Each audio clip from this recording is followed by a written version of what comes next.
Hello and welcome to the one that doesn't have an intro. Where today we are going to be analyzing the trailer. Yes, it's a trailer for Star Trek Strange New Worlds Season 2, which is, of course, right here in front of me. I haven't seen it yet. I'm about to, and put any relevant reactions after this intro bit. But yeah, Strange New Worlds Season 2. A season that a lot of people are very excited for, of course. I mean, it gets constant praise from fans and critics alike. I saw the teaser they did a few weeks ago now, I think, and it looked like more of season one, really. It just looked like more of season one. If they're doing anything new, it's Klingons. But yeah, of course, this one's interesting. We get a first proper look at the Lower Decks cast in live action. First video look, at least. I think an image leaked a few days ago that I've seen. But yeah, I won't delay it any further, so I will get into this trailer and either see you on the other side or in the middle. I don't know yet. That's how recording works.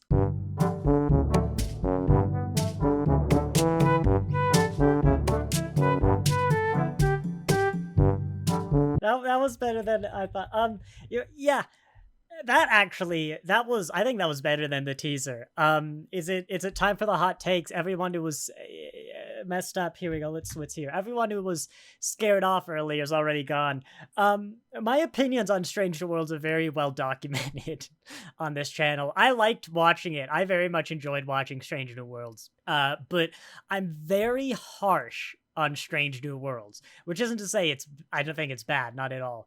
But I think Strange New Worlds is a show that has like 2, 3, 4 kind of core flaws that aren't making it a bad show. But I think Strange New Worlds is like a 2-3 day meeting of the writers and producers just sitting down in a room, locking themselves in a room and going, right, what worked? What didn't?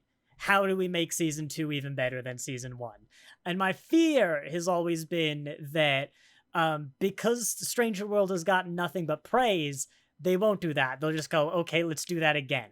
I mean, you can argue because everyone is saying, oh my god, this is the best thing ever, that maybe they don't have to go and do that analysis. But personally, Stranger Worlds would really suffer. Because I think if they just did that meeting, Strange New Worlds, it could very easily become the best Star Trek. I did not really see any of that. I'll probably get into it as it's relevant. As I said, I've talked about it a lot in my episode reviews. But one of my big things, actually, was, I think, at the very high level, how I can describe the problems I've had with Stranger Worlds is it's learning the lessons of Lower Decks badly. Or learning the wrong lessons, or doing things that Lower Decks does really well, not as well. So when I heard about this, I was a little concerned. Like, this episode could go one of two ways. It could go all the bad of Stranger Worlds, or it could go all the good of Lower Decks. And yeah, this trailer, these are little random snippets completely out of context, but there were a lot kind of stacked up against Strange New Worlds, where I've seen stuff, it looks like they're going in the directions I don't generally like, or things like the Captain Kirk, which no one really seems to like, funny enough. But no, I didn't really get any of that. Like, this kind of looked like, oh yeah, this is season 1, but better, which I'd be very happy for, because I remember liking the episodes of season 1. I remember, I think it was the Spock Amok. That's the one that I was so surprisingly good that I put a sticky note that said I was wrong in my head. I remember, I think it was Ghost of Illyria being a fantastic episode. Did I give it a perfection award? Like, I think I might have.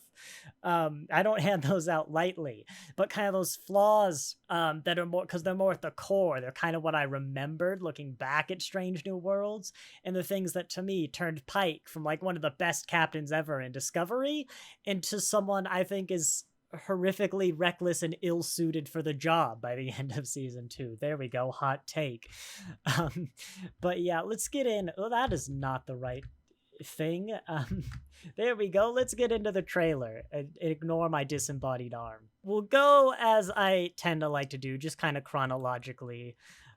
We've got a Galileo shuttle. No, that's not. What are those called? I own one. I own three, and I don't actually know what those are called. But yeah, the little TOS shuttles we've seen before. Um, yeah, this was one of the few things I reacted to where, yeah, it's actually one of my problems, arguably, with Stranger to Worlds, that they're kind of too relaxed, and this was a bit of a cliched scene, I think, where you're about to miss the planet. You put the worst scene at the start. Come on, you cliche. They even have the shot where, oh no, I think they crashed, and then the shuttle comes up, and oh, they didn't crash. But no, I mean that was kind of the fine, serviceable Stranger World scene. There's not much here, let's be honest. Actually, who's in that shuttle?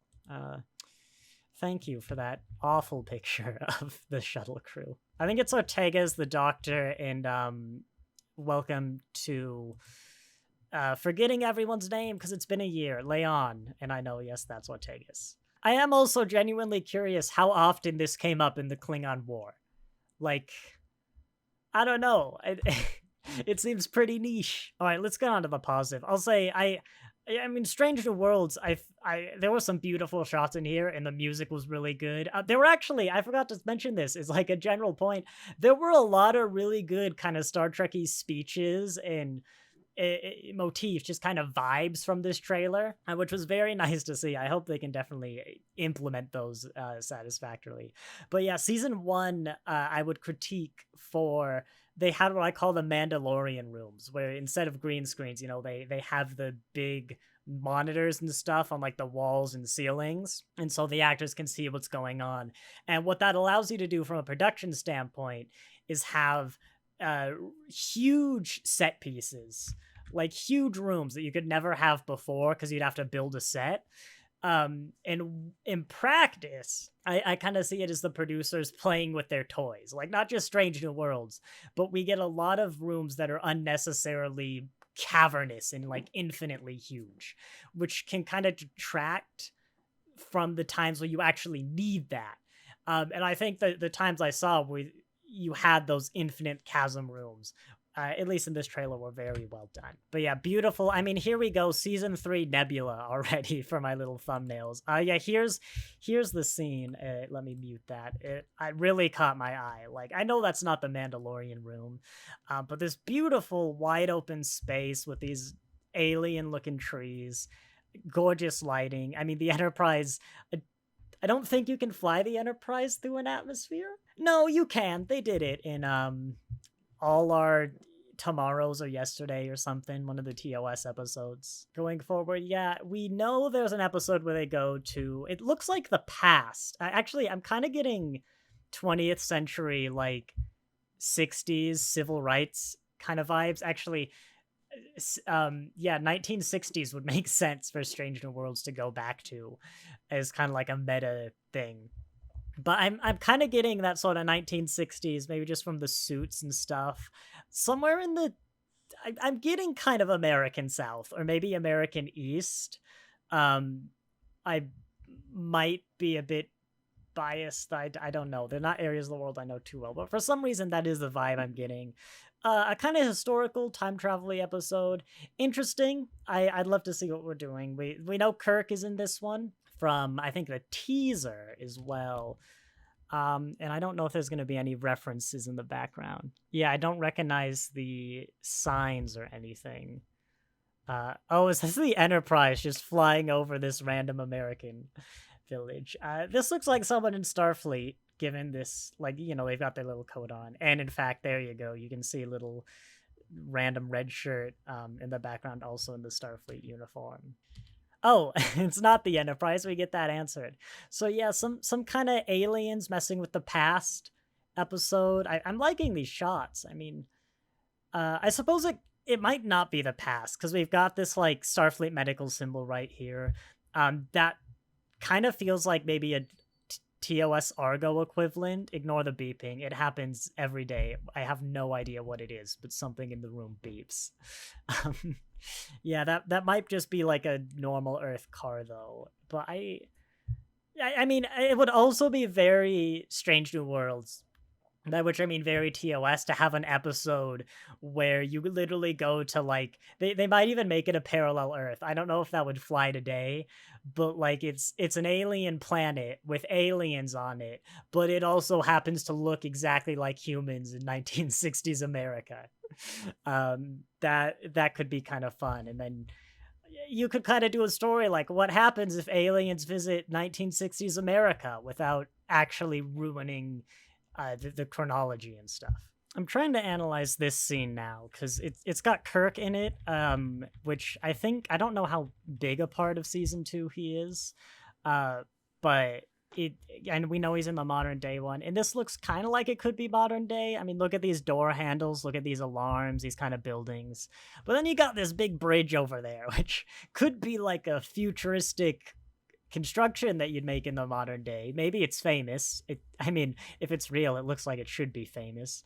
But yeah, the big explosion. It could be San Francisco. I mean, or Earth more generally. We do make Earth really drab and dreary in modern Star Treks nowadays, and that's another thing. Like it's desaturated, all the colors and stuff. But like, look at this hoodie, these jeans. Like, no one in Star Trek should be wearing that outside of Enterprise in a time travel episode. And even then, if someone in Enterprise wore that, I would think it was anachronistic. Another very TOS vibe kind of episode. I don't think I'll complain if they're leading into these kind of TOS motifs. Vaguely, we're not any particular Asian culture, but we're clearly just Asian aliens, basically.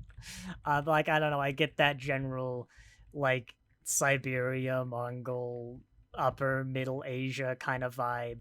And TOS had a lot of the alien was basically just pick a faraway culture out of the culture bin, and then we'll turn that into an alien. We'll turn that into a design philosophy. I also get kind of Klingon from this though. Like that looks like something the Klingons will wear, and I think we see them later in this trailer.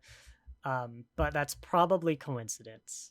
They do have big phasers though, so it's definitely aliens. I will say that the production value is amazing in a good kind of way. I think sometimes production value can actually detract from the show. Like once you get to a point where your budget is so high and your CGI budget is so high, kind of like the spectacle and the visual style seems to take over from the story a lot. And I think it kind of detracts. It's somewhere around like 10. Actually, what year is it now? It was the 11th Doctor. That's how time works, is from just referencing Doctors. I think it was like 10, 15 years ago. I think a lot of shows kind of hit this threshold, but this is like a great set. But it also, I don't know, there's something about it visually. It doesn't look like it's been touched up too much in post. I mean, I know it has, but it feels more like something that would have come out of the 10th Doctor, not the 11th Doctor kind of time-wise. Yeah, interesting little scene. Not too much. I don't know who those are. Chapel, and I can't tell the other ones. I was gonna say Mbenga, maybe Spock from the hair, but those don't look like boots for either of those two. Like, look at that. No, look at that landscape as well.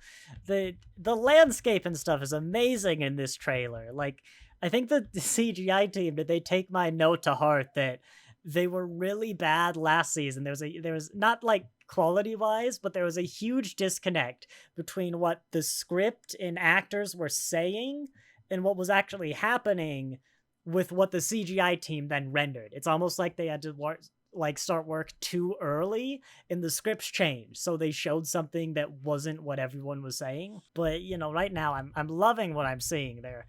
They're like a good mix of, it's not like super crazy alien, which actually I don't want everything to be like super crazy alien with like floating islands and stuff and all that. Like, we can do it now, but it makes it really weird retroactively that like classic Star Trek has none of that. It's actually one of my complaints about Lower Decks. But you still should have things like that all those trees we saw. Like, you can have this every now and then, especially if this is some sort of like paradise planet. Like there's something unusual about this planet or its people that maybe something like the same thing that caused this crazy landscape actually helped facilitate that. I noticed this as well. We've got a lot of more random people, like kind of that, if that makes sense. Maybe they become kind of bigger stars or something. I can't remember anyone's name. I can think of examples. I can't think of names of like they're minor characters, but they pop up every now and then. Enterprise had that girl who I think was a doctor. In Deep Space Nine had that Latino guy who I can't remember, even though I just watched the episode where he died. But yeah, you've got this lady and this guy who I don't recognize, but it's nice. Maybe they were there in season 1 and I don't remember them, but I remember it being pretty much the main bridge cast at these stations. And of course, you can see the engineer, who's Carol Kane. Hey, I actually remembered her name. Well, I mean, I don't actually know her character's name. I don't know if anyone does, but that's the actor. Do we know her name? Huh. Chief Engineer Palaya, I think. I'm not sure what language that is, so I don't know how to read it, but it sounds like she has some kind of accent. She's got a line later on. I doubt this is the Enterprise, but some sort of Constitution class destroyed ship. Could be the same episode as when everyone flies out of the airlock. Or maybe they're doing some time thing, but like you don't do that to the Enterprise and then just fix it. Unless you're gonna refit it into the TOS Enterprise, I'd kind of like it, but they're not gonna do that. I think that might be like a Gorn in a spacesuit. More Gorn is unfortunate. That they're probably my biggest criticism with Strange New Worlds is they took the Gorn from an intelligent species like any other that like in the arena, the original episode, like the Gorn were aggressive. The Gorn didn't have to like basically declare war on the Federation, but the Federation was in the wrong in that episode. Like they had colonized Gorn territory unknowingly. Yes, I'm not saying the Gorn took the right course of action, but the Gorn were defending an incursion of their territory that, I guess for all they know, the Federation would have known it was Gorn territory. And they turned them into literally raving animals that you can just murder the babies with totally scot-free. And the design as well, which is a much minor criticism than like the fundamental changes. But I really want him to just stop doing Gorn things. Is that God? Hang on. Oh no, that's M'Benga talking. I thought this was like Star Trek V style, the big floating godhead or something. I mean, it might still be. I'm not opposed to bringing back God. You'd have some work to do. Yes, Alex? Just the phrase, I'm not opposed to bringing back God. It could be God. Can I embroider that on something and just put it in the background of your videos? I'm not opposed to bringing back a God. Yeah, you'd have some work to do, especially as a prequel on the ship that later meets God. Does God need a starship? Well, look, here's an example. I mean, without the context of like this episode, it might make sense. But this is one of those big cavernous rooms I was talking about earlier, where they were overdoing them. And this is small for like those cavernous rooms. And if you have cavernous rooms everywhere, and this is supposed to be something where, like, this literally is the chamber of God. It's supposed to be some huge imposing thing. It makes this not imposing. It makes this just another room. I mean, I haven't seen any examples that are like, this is... like, until I did this pause here and stared at it for several seconds, I don't think there was any scene where I went, oh, you're just using your big Mandalorian rooms. I should really learn what those are called. Yeah, here we go. I didn't do a thing on the Klingons earlier, and they don't actually show... They don't show them. Hang on a minute. Here we go. This is a much better picture, because I didn't do the teaser beforehand where we first saw these Klingons. I'm not going to talk too much about the chronology, like how can we have Klingons like this with Discovery Klingons and TOS Klingons. I wrote my theory. Here you go. Oh, wait, I'm not in the corner. Whoop, that was the wrong hotkey. I wrote my theory. There you go. You can watch it. Robust enough so that whatever the hell Strange New Worlds did, I could support it. They could have made the Klingons jellyfish and it would fit my theory. But yeah, you should see the Discovery Klingon. They're not jellyfish, but yeah, I actually really like this redesign. It feels like a good step backwards from TNG in the sense that the TMP Klingons. Good stuff backwards. Look, I've never heard no, that phrase. listen, the TMP Klingons were, I kind of call them less developed than the TNG Klingons. Their ridges are different from how they're going to become, and they're generally simpler. I think this is also true in early TNG. And this feels very reflective of that kind of vibe. But with, I don't know what it is, kind of the quality or some of the more previously defined shapes we get from like Deep Space Nine, late TNG, maybe even some Kelvin stuff, if I'm recognizing these guys correctly. I kind of like this guy here who looks like an extra who'd had half his makeup done and is just in the background. Maybe it'd be nice to have some blends of like the original series Klingons fully, but I like like the less developed also kind of does tie him into that TOS era Klingon, where maybe since Discovery, if we're kind of working with my theory, the the augment virus, they found some way to briefly bring the Klingons back, like more of the TNG style Klingon back, how most of the species was before, and it's gonna collapse in a few years. Or maybe like we've kind of, the Discoveryness has fallen off, like they have got that very TOS look, and this is a midpoint, or this is just like prosthetics, whatever, like on the foreheads. But I think this look, especially, I think the uniform really nails it, because it's very TNG in its form, but it is very TOS in its styling. And I love this look. This is a top tier Klingon look, honestly. Like this might become a favorite, because of course the TNG style is the Klingon style. It's how I think they should look. It was very top tier. But the gold, there's something about the way it shines in, I think, a very TOS way, because they did kind of use those gold colors and these highlights. I like how there are ornate bits, like this arm piece and on these collarbones, but it's not ornate like Discovery. It's almost subdued ornate. Like it's a bit of a paradox. In Stranger Worlds especially, I feel like they've taken the skin color somewhere between kind of the TOS with TNG, which also just helps it mentally go, this is a TNG, this is a TOS era TNG Klingon. Like, even I think the way in which these uniforms are ornate, but they somehow manage to be simpler than what you have in TNG. Like in the TOS Klingons are much simpler for production quality reasons.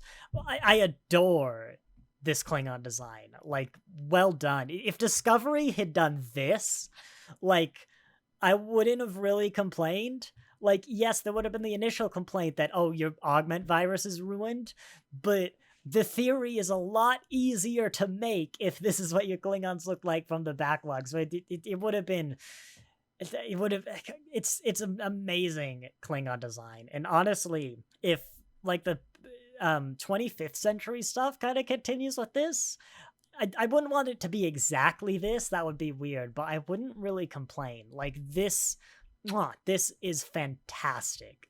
And yeah, I think the little motifs, like just the blood wine, the Klingon cups and stuff, it really does help. Like, this visual continuity is so important to these races. And just even when you make the minor changes, the rest of the stuff you haven't changed just helps hold it together so much. I did notice this alien guy, who is definitely not a Klingon, unless you're going to make me very angry. No, but yeah, you've got just some other... They look good. I like how a lot of them are simpler as well. Like, I can see how we're getting to that TOS, the augment virus is reasserting itself kind of vibe. We're in some sort of middle transition period. And I don't know if the ships are in this trailer or if that was the teaser, but it really fits. It works so well. And it also actually, I didn't clock this before, an episode where kind of Spock on his own has to deal with Klingons or kind of live with them. That could be interesting. To put it lightly, I'm not a fan of Ethan Peck's Spock, but Spock Amok was kind of the Spock central episode of season 1. And I was very pleasantly surprised by that. I really enjoyed that one. That was the I was wrong episode. So, we'll see. Next up, that's Starbase 1. I thought we might be Earth Space Dock, then I realized I'm looking upside down. Yeah, this is the Starbase 1 style. With the pods, I think, with those pods. But yeah, just basic Starbase. The ship, actually, that's an interesting ship. Is that Section 31? I forgot I packed up my Section 31 models to make room for the Vulcans. It kind of feels like a Section 31 scout ship. I don't know. Section 31 feels kind of wrong for Strange New Worlds, and I think everyone wants it to go away, or is a fan of Michael Yeoh. Those are the only two people in the universe. But it is an interesting observation. She might be doing a weird voice in this scene. Just given the line, but here we can hear Carol Kane's voice. Which, yeah, I don't actually know what Carol Kane sounds like. I know nothing about Carol Kane. The first time I heard her name was on the Star Trek Day announcement that she would be in Star Trek. But I don't know. I thought there was a bit of an accent. Maybe there's not. I'd have to hear her again. But yeah, no real thoughts on Carol Kane in Star Trek Season 2, other than thanks for the thumbnail art. As you'll see. Here we go. We can see that Constitution class that's falling down. It looks like it doesn't have a secondary hull. Yeah, I'm pretty sure you should be able to see the secondary hull, but I'm looking for a registry. I doubt. Yeah, we're not gonna see one. It might not even be a Constitution class, actually. It could just be using the saucer. But there's some episode where a ship gets really messed up. Oh yeah, and then Spock came, and then the trailer stopped being good. Which is a common theme with Ethan Peck's Spock. There's a rule on this channel if you're new here, right? We don't talk about Spock. I let myself go on the rant. I'll briefly address it here, because the thing about Ethan Peck's Spock is it could work. Like, I'm generally against the recast, but the season 1 finale where they did Balance of Terror again, he worked. And I don't just mean when he was literally giving Leonard Nimoy's lines. He worked as Spock then, don't get me wrong. It's not Leonard Nimoy, but yes, I would have accepted it. But they wrote, the writers did new lines for the Spock of that time, who would be Leonard Nimoy's Spock. And they all worked. They were all so Spock, and Ethan Peck acted it like Spock. I bought him instantly after even more than 9 episodes, Discovery as well, after so much time thinking he was so fundamentally not Spock. And it's a weird moment of like, you could do Spock, you're just choosing not to. And I think Ethan Peck is doing a fantastic job in that his bosses, the director, producer, writer, probably a combination, have handed him a character and gone, we want you to do this. And he's doing exactly that. Is evidenced by Best of Both Worlds, where they made an active decision to write the character differently and act the character differently. And my headcanon, the only way I can make it work is that between the handover of Pike to Kirk, which God, I hope this season doesn't break, so much of the crew changed. The senior staff are changing less and less, but I'd imagine the other members of the cast, like, there's still a significant amount. Bones, Sulu, later on Chekhov. These people obviously don't know the secret about Discovery and Control and all that. And Spock does so many mind melds. And I'm hoping Strange New Worlds keeps providing me evidence of Spock doing mind melds, that he actively chooses to wipe his memory of Burnham and everything Burnham did. And that's the Spock we get introduced to at the start of TOS, who literally doesn't understand the concept of annoyance, I believe it was. Ethan Peck Spock is fundamentally not Spock. And apparently Control 3 also changes tabs in Chrome. Yeah, there we go. This is why we don't talk about Spock, because most people love him and can't understand my hate, and I generally cannot fathom. There's the scene in Spock Amok where T'Pring as Spock says, now that you know we've swapped bodies, it's probably obvious because of our subtle mannerisms. I'm like, yes, this is why you're not Spock, Ethan Beck. But yeah, this is why we don't talk about Spock. I get passionate and everyone leaves. And yeah, I also, I'm not a big fan of recasts, and like Chapel as a character had problems in TOS, but you've also just written a fundamentally different Chapel in TOS. Like Chapel in Strange World, sorry, Chapel in TOS was very kind of shy and submissive and almost controlled by her love for Spock, like to put it very briefly. And then by making this Chapel everything that the TOS Chapel wasn't, to me, it almost makes it worse because this woman somehow regressed into what we see in TOS, which kind of makes what we see in TOS even worse to me. Like, my opinion is always like, I guess you could have done this. I'm against it as well because it's very not Spock. But why is it Chapel, if you're going to write such a fundamentally different character? Wait, that better not have been Spock. I was going to say some Vulcan in an amazingly decorated room, mind you. But I've realized a Vulcan wouldn't really be doing that under normal circumstances. I thought it was like martial arts or something. But that also kind of looks like Spock celebrating, or Ethan Peck's stunt double / son. It kind of looks like a young, I don't know. But with the context of that last scene, it makes me wonder. Yeah, this was the weird line. Do you know the odds of all of us being here? It's incredibly slim. Yet we are. Like, yeah, the odds of 200-something people being in the exact situation what they are in any situation, and it being those 200 people is extraordinarily unlikely. But, like, any combination of people is extraordinarily unlikely. And they're not even, like, as friends as, like, the people who can solve this situation. It's such a weird line to me. I don't know. Like, yeah, that's... Like, do you know how many possible arrangements of the universe there are? All of them are extraordinarily unlikely, yet here's the one that's happening. I'm trying to understand this scene now, where it almost looks like the saucer section of that Constitution class crashing on a planet that has the shuttle or something, but that's way too fast. At the same time, though, I forgot to mention this opening scene. I think they get from orbit to the ground in like 10 seconds flat. You wouldn't be TOS if you're getting orbital mechanics right.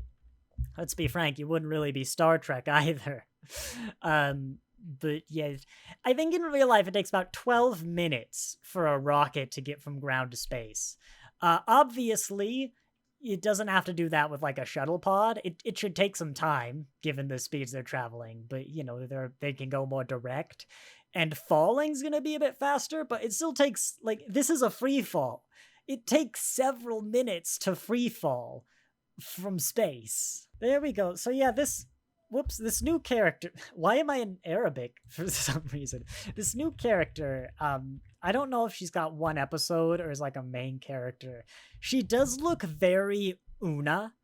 I don't know if maybe like this is gonna be episode 1 or early on, like before they've resolved the Una plot, because in the last episode of season 1 she was like arrested or something. They've got to deal with that at the start, but it'd be weird to have this romancy plot. It's like a subplot to that when you're trying to rescue your first officer. God, I miss the pips because I don't know what rank you are, but it looks like we have a new character of some significance in whoever this woman is. But it is noteworthy, like, I don't know if maybe she's supposed to be Una's sister or I don't know what, but from even just like a production standpoint, if you have a character that looks like this, the yellow uniform, long black hair, even just the general face structure, I mean, I don't know, the skin tone, everything, like if you were to recast Una, you'd pick this person kind of thing. It's very weird to me to have the same color uniform, the same hairstyle for two primary characters, unless that was relevant in some way. Like, Una's jealous of her, or I don't know. Thematically, I feel like there's got to be some importance in those similarities. I believe a new Federation starship, some kind of shuttle, vaguely reminds me of the Argo from like TNG, but much thicker, and of course Nacelle's up.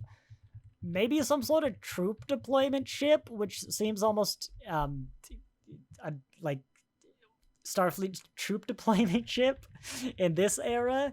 But hey, something to make Ego Moss collectors sad that you won't own. Yeah, we see a lot of stuff with Kirk and Uhura, which kind of makes sense that the writers would want to make a connection there. I don't have much to say. We don't really get much, but it looks like maybe Kirk's going to do some sort of mentorship. Thinking about it, there was the line that, like, our jobs put us in the face of death. We don't like it, but we have to live with it. I could see Kirk helping Uhura out of any grief she might have with Hemmer's death. And maybe this is like early on then. We'll get some episode where Uhura deals with all of that. Because what was that episode, like 8 or 9? It was really late. And Uhura's not in episode 10, at least not this version of Uhura. So that would be my guess. These are interesting. In the background, I kind of get... Oh, no, they're Gorn ships. I was going to say Tholian vibes, but yes, we're definitely getting Gorn. It looks like there's a bunch of debris, so I would guess the episode with that destroyed Constitution class. Not the Enterprise, if it's already destroyed, but I don't know if I've highlighted all of them, but I've seen some stuff that suggested the Gorn episode might be the same as the destroyed Constitution class one. And here we go. Here's the main event.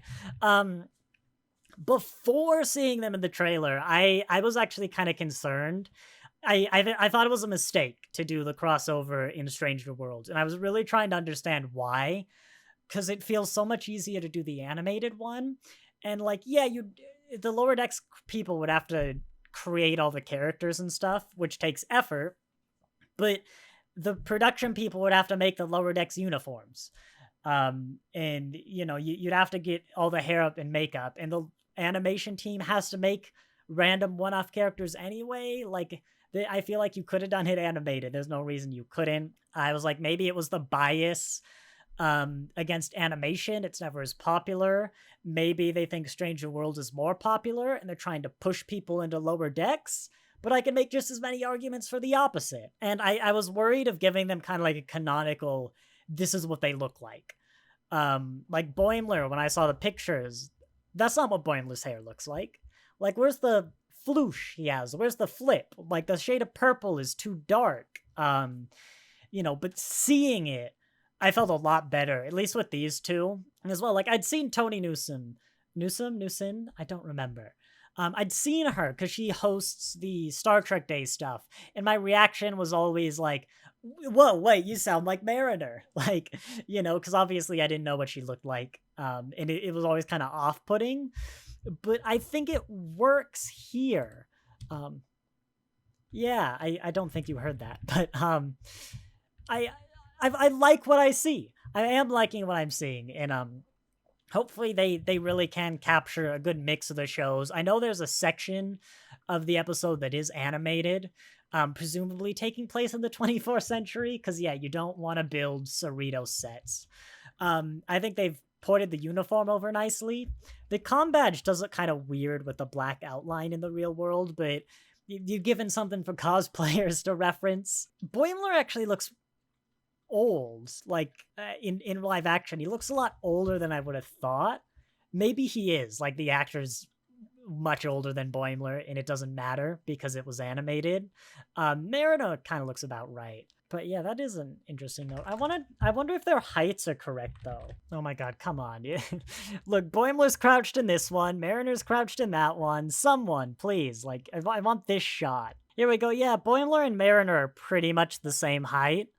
And I know Mariner's crouch. I think we'll get him on the transporter pad. But you'd have little weird oddities when you put these actors into live action. Like, if it's a great episode, yeah, well, you know, we'll move past them. But this has done a good job of kind of lifting a lot of the trepidation I had. And I am curious to see how it goes. Yeah, there we go. Like, Boimler is definitely taller than Mariner. Which I'd be kind of funny if after this crossover, they change the characters' heights in the animation. But yeah. Here we go. Here's a good example of totally misusing the fact that you can have infinitely sized rooms. Again, maybe it'll work in context, but this is literally like 5 frames of the video. But yeah, this is a scene where I'd look at and go, it takes me out of it so much because I'm like, oh, you have Mandalorian rooms. Now I am thinking about the actors in the physical set and not the actual show itself. And I mean, the industry will learn how to use it, I'm sure, but it's always takes me out of it so much when it's used everywhere. Red Shirt Central is kind of weird. It doesn't look right having everyone in red. And I've never realized before that Star Trek avoids that in its extras. It has like all the different colors and random shots. God, we're into proper frame by frame now. Pike shooting a gun. Not much to say. Someone waking up in sick bay. You waking up in sick bay. Not much to say. What the heck is that? Like, obviously it's some Klingons, but what is going on behind them? Yeah, the Klingon episode should be interesting. Engineering has changed a lot. You used to be yellow. This was another set I didn't like because it was very clearly them just using their TARDIS rooms, their Mandalorian rooms, to have infinitely sized sets. And then I saw that this was a physical set, which is still kind of ludicrous. It's a huge engineering room, but yeah, you've redecorated. I'm not sure if I like it. I'll have to see it more. Maybe it's just this one episode. I wasn't a huge fan of it before, but the lighting makes it look much more clinical, generic-y JJ stuff, which is a complaint I have of a lot of the interior sets, unfortunately. Like, the bridge is great. The sets where they're kind of reproducing something that was in TOS are really good. All the ones they've kind of invented are too... They don't work for me, really. And there we go. I think that's the end, unless there's something extra... Yeah, there we go. So they're about the same size. I did like this scene. Boimler, I think what really does it is Boimler works when Jack Quad is actually talking. Because then my mind goes, okay, yeah, that's Boimler. Like, his hair's the wrong shade of purple. It doesn't have the schwoof. But that's... It is Boimler. I understand, by the way, if just maybe it didn't look right if you had that vibrant purple in real life, or Jack Quad didn't want to like totally change his hair, or maybe it couldn't be done. Like, I understand, but to me, it's another reason why I think initially I would have done animated. I would never have considered putting them in live action. But yeah, I mean that's really going to be the interesting one to see how it goes, because we've had crossovers before, but like, I feel like we kind of also haven't. Like, there are plenty of times that the Enterprise D visits Deep Space Nine, or like they call Quark, and Voyager stops by Quark's just before, they pop off to the Delta Quadrant.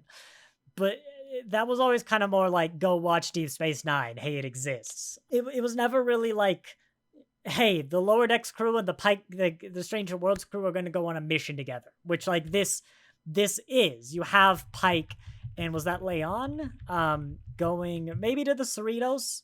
Like, I don't know. Who knows? You actually have these two crews on a joint mission, which with the exception of Discovery, which I don't really think counts, is kind of like a backdoor pilot to Strange New Worlds. We've never had that. But like, it's the same thing as why I wouldn't count Worf and O'Brien and Next Generation is a crossover with Deep Space Nine, or even the fact they go there. That's not a crossover. Those characters just moved. And it'll be interesting, like, I think, to have a crossover like that in Star Trek. Like, I'm interested. I think the characters are standing. They're kind of holding themselves. The actors are doing a good job from what I've seen, bringing their characters into the live action and kind of acting them. This gives me a lot of hope. Like, I still think when we actually watch the full-on episodes, a lot of the problems I have are going to be there. Like, I agree, just from what I've seen as well from interviews where they're like, let me get this blue off my glasses. They're like, everyone loves Stranger World Season 1. We're just going to do more of the same. I'm like, well, no. Everyone loved it, yes, but that doesn't mean you couldn't improve on it. Even if I'm the only one in the world who thinks those fundamental problems are there, you could still improve on your formula, always. You should always kind of look back what worked, what didn't, and figure out how to improve. And I think that's going to harm Strange New Worlds. I honestly think it's going to harm Strange New Worlds through its whole run, unless many more people start seeing these problems or there's some like serious change in management. It'll still produce something that's fun to watch, don't get me wrong. But I'd really love them to sit down and kind of be like, hey, are you even aware of these problems? Do you agree with these problems? And I'd love to see him kind of addressed in a good analysis of what works and what doesn't in Strange New Worlds. But this has already been an hour. It's gonna take a while to edit. It's been a bit longer than I was thinking. So yeah, I guess I'll just say thanks for watching, and I'll see you next time. I wasn't planning on doing this, but we're doing it now.